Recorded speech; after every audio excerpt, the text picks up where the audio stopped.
NAB ترمیم کا عدم قرار دیے جانے کے خلاف وفاق کی اپیل پر سماعت میں بانی پی ٹی آئی آج اڈیالہ جیل سے ویڈیو لنک پر سپریم کورٹ میں پیش ہو گئے۔ انہیں آج اپنا موقف دینے کا موقع تو نہ مل سکا، البتہ ان کی تصویر سپریم کورٹ سے باہر آ گئی۔ وائرل ہونے پر سپریم کورٹ انتظامیہ سرگرم ہو گئی۔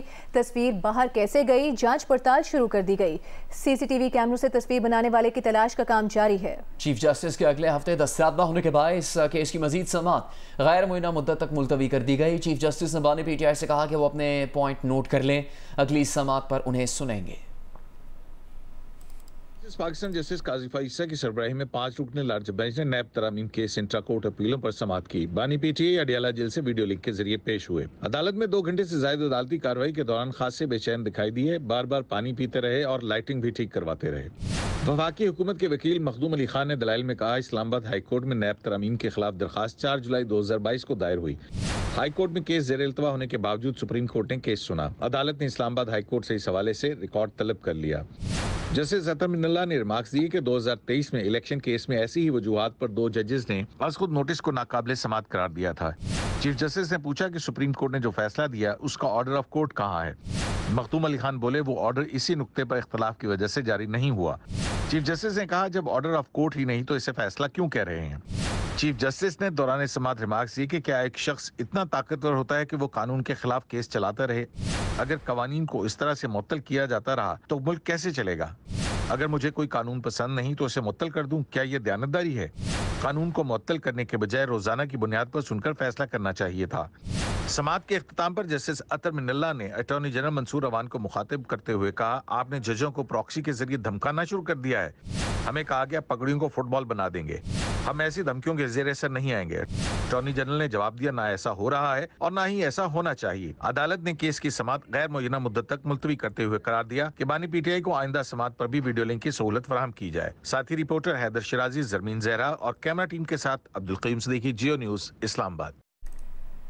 سپریم کورٹ نے سینیٹر فیصل وابڈا کی پریس کانفرنس پر از خود نوٹس لے لیا ہے۔ چیف جسٹس قاضی فائز عیسیٰ کی سربراہی میں 3 رکنی بینچ کل سماعت کرے گا۔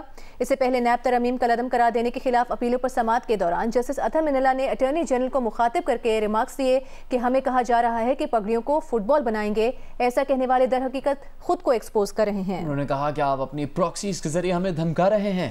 اٹارنی جنرل بولے نہ ایسا ہو رہا ہے اور نہ ہی ایسا ہونا چاہیے۔ جسٹس اطہر من اللہ نے کہا نہ تو اس سے کوئی جج متاثر ہوگا نہ ہی ہراساں۔ وزیر اعظم شہباز شریف نے آج آزاد کشمیر کابینہ سے ملاقات کی۔ خطاب میں کہا کہ مطالبات کے فوری حل کے لیے 23 ارب روپے کا مالی تعاون کا پیکج تیار کیا اور پیسے آزاد کشمیر حکومت کے اکاؤنٹس میں منتقل ہو چکے ہیں۔ انہوں نے کہا کہ بہترین مشورے پر اتحادیوں کے شکر گزار ہیں۔ وزیر اعظم آزاد کشمیر نے خوش اسلوبی سے بحران فوری طور پر حل کرنے پر وزیر اعظم شہباز شریف کا شکریہ ادا کیا۔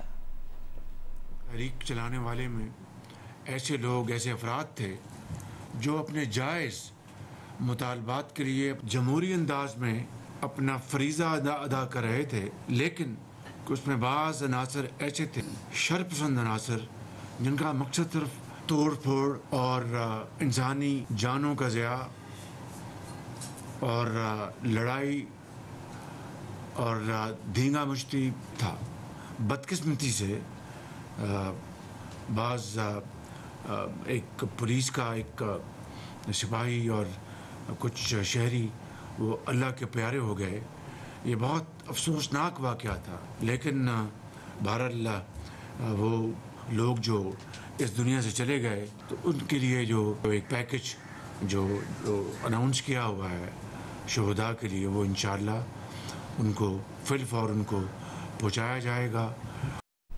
قومی اسمبلی کے اجلاس میں کاف لیگ کے طارق بشیر چیمہ کی تقریر کے دوران زرتاج گل نے بہاولپور یونیورسٹی اسکینڈل کا معاملہ اٹھا دیا۔ اتنی آوازیں کسیں کہ طارق بشیر تیش میں آ گئے اور زرتاج گل کی نشست پر جا کر انہیں نازیبا الفاظ کہہ ڈالے۔ سنی اتحاد کونسل کے ارکان طارق بشیر چیمہ کو مارنے کے لیے لپکے تو سیکیورٹی نے بچایا۔ ہنگامہ اس قدر بڑھا کے اجلاس ملتوی کرنا پڑ گیا۔ طارق بشیر چیمہ نے بعد میں اسپیکر چیمبر میں ہونے والی میٹنگ کے دوران زرتاج گل سے معافی مانگ لی۔ مزید بتا رہی ہیں نورین سلیم۔ قومی اسمبلی کے اجلاس میں قواف لیگ کے طارق بشیر چیمہ خطاب کر رہے تھے۔ اس دوران زرتاج گل نے بھاولپور یونیورسٹی اسکینڈل کے حوالے سے آوازیں کسنا شروع کر دیں۔ طارق بشیر چیمہ طیش میں آ گئے اور زرتاج گل کی نشست پر جا کر انہیں نازیبا الفاظ کہہ ڈالے۔ یہ الفاظ سنی اتحاد کونسل کے ارکان نے سنے تو وہ طارق بشیر چیمہ کو مارنے کے لیے ان کی جانب لپکے۔ معاملہ اتنا بڑھا کہ اسپیکر نے سارجنٹ ایٹ آرمز کو بلایا، جنہوں نے بیچ بچاؤ کرایا۔ اس دوران اپوزیشن نے شدید احتجاج جاری رکھا اور اجلاس ملتوی کرنا پڑ گیا۔ JUIFA کے رکن نور عالم خان اور MQM کے امین الحق نے بھی طارق بشیر چیمہ کے رویے کی مذمت کی۔ اس کو ہم کسی طریقے سے اس بات کو ہم نہیں جانے دیں گے جو اتنی گندی سوچ رکھنے والا بندہ وہ پارلیمنٹ میں آ کے خواتین کے بارے میں اتنی گندی سوچ رکھتا ہے، وہ ڈیزرو نہیں کرتا کہ وہ اس پارلیمنٹ کا حصہ۔ اگر پارلیمنٹ میں پارلیمنٹیرینز کا یہ حال ہوتا ہے، ہم لوگ ایسے بیہیو کریں گے جب لائیو کوریج جاتی ہے، آپس میں ہم گالیاں آپس میں لڑیں گے تو یہ اچھی بات نہیں ہے۔ پارلیمانی پریکٹس میں اس طرح کے واقعات نہیں ہونا چاہیے۔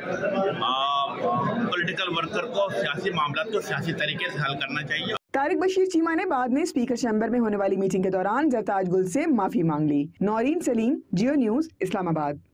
صحافتی تنظیموں کی جوائنٹ ایکشن کمیٹی نے پنجاب حکومت کے مجوزہ ہتک عزت کے بل کی موجودہ شکل اور وفاقی حکومت کی مجوزہ ڈیجیٹل میڈیا اتھارٹی پر گہری تشویش کا اظہار کیا ہے۔ پاکستان براڈ کاسٹرز ایسوسی ایشن APNS، CPNE، PFUJ اور ایسوسی ایشن of electronic media editors and news directors کی مشترکہ ایکشن کمیٹی کا بیان میں کہا گیا کہ میڈیا تنظیمیں ہتک عزت قوانین کی مضبوطی یا ڈیجیٹل میڈیا کے ریگولیشن کے خلاف نہیں، تاہم مجوزہ بل موجودہ شکل میں کالا قانون لگتا ہے۔ ضرورت ہے کہ ہتک عزت کے مجوزہ بل پر تمام فریقین سے بامقصد مشاورت کی جائے تاکہ اس کے کمزور پہلوؤں کو دور کیا جا سکے۔ بیان میں کہا گیا کہ جوائنٹ ایکشن کمیٹی سمجھتی ہے کہ اس بارے میں کوئی بھی قانون سازی انفرادی حقوق کے تحفظ اور آزادی اظہار میں توازن رکھ کر کی جانی چاہیے۔ بیان میں مطالبہ کیا گیا کہ پنجاب حکومت اور وفاقی حکومت میڈیا تنظیموں اور دیگر فریقوں سے وسیع پیمانے پر مشاورت کریں تاکہ آزادی اظہار پہ مجوزہ قانون کے اثرات کا جائزہ لیا جا سکے۔ بیان کے مطابق اثرات کا جائزہ لیے جانے تک اسمبلی میں ہتک عزت کے قانون کی منظوری کا عمل مؤخر کیا جائے۔ بیان میں کہا گیا کہ جوائنٹ ایکشن کمیٹی حکومت کے ساتھ تعمیری انداز میں مذاکرات کے لیے پرعزم ہے تاکہ یقینی بنایا جا سکے کہ ہتک عزت کا قانون اطلاق ہونے کی صورت میں شفاف اور جمہوری اصولوں کے مطابق ہو۔ Association of electronic media editors and news directors ایمن نے کہا ہے کہ ہتک عزت اور فیک نیوز کے تدارک کے لیے قانون سازی کے مخالف نہیں، لیکن کوئی بھی قانون بنانے سے پہلے اسٹیک ہولڈرز کو اعتماد میں لیا جانا ضروری ہے۔ اعتماد میں لیے بغیر منظور کیا گیا کوئی بھی قانون آزادی اظہار رائے کا گلا گھونٹنے کے برابر ہوگا۔ ایمن نے حکومت پنجاب کی ہتک عزت سے متعلق مجوزہ بل اور وفاقی حکومت کا ترمیمی بل مسترد کر دیا۔ ایمن کے جنرل باڈی اجلاس کے دوران ملک میں آزادی صحافت کی صورتحال اور الیکٹرانک میڈیا کو درپیش مسائل کا جائزہ لیا گیا۔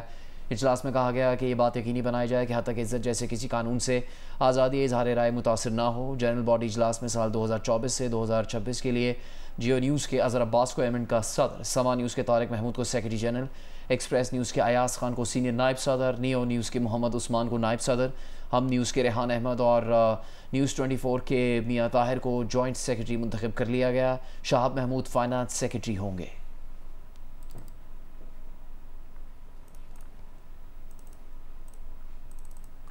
وزیر اعظم شہباز شریف نے association of electronic media and news directors ایمن کے نو منتخب عہدیداروں کو مبارکباد دی ہے۔ ایک بیان میں وزیر اعظم نے کہا کہ امید ہے نو منتخب اراکین آزادی اظہار رائے کے فروغ اور سماجی مسائل اجاگر کرنے میں اپنا کردار ادا کریں گے۔ ایڈیٹرز اور نیوز ڈائریکٹرز کا ریاست میں مثبت صحافت کے فروغ کے لیے اہم کردار ہے۔ انہوں نے کہا کہ میڈیا ریاست کا چوتھا ستون ہے، وہ میڈیا کی ترقی اور اسے جدید خطوط پر استوار کرنے کے لیے بھرپور تعاون کریں گے۔ امید ہے ایڈیٹرز اور نیوز ڈائریکٹرز فیک نیوز کے خاتمے میں اپنا کردار ادا کریں گے۔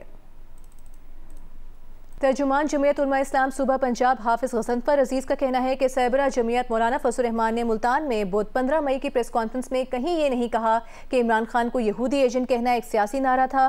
ان کے بیان کو اس طرح پیش کرنا غلط ہے۔ وہ جمعیت علماء اسلام کے اصولی موقف کو غلط رنگ دیے جانے کی مذمت کرتے ہیں کیونکہ اس کے نتیجے میں سوشل میڈیا پر چائے کی پیالی میں طوفان کھڑا کرنے کی کوشش کی جا رہی ہے۔ مولانا نے کل صحافی کے سوال پر کیا کہا تھا، آپ کو ایک بار پھر دکھا دیتے ہیں۔ تو جو سب سے زیادہ پچھلے 7-8 سالوں میں آپ کی طرف سے جو الزام ہوتا تھا وہ یہ یہودی لابی ہے،